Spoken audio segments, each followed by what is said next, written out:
The boy was in a deep, gazing moment with the boy found himself lost in a deep, unspoken moment with his classmate's mom, unaware that his teacher happened to be observing from a distance. The air between them was thick, not with romance, but with confusion, admiration, and a strange tension neither of them could fully explain. The teacher, watching silently, didn't step in. Instead, he seemed fascinated by the emotional chaos unfolding before him. Neither of them knew that just beyond the door, the classmate had seen everything. The next day, after an inevitable confrontation,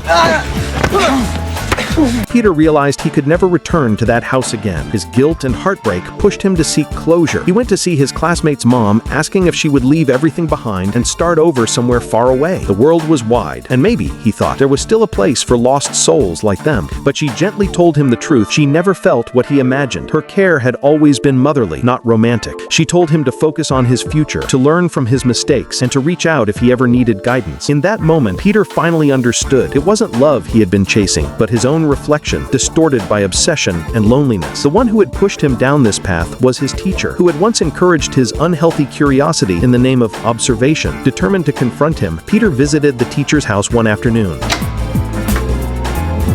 Bonjour. Elle est là, le visage fatigué.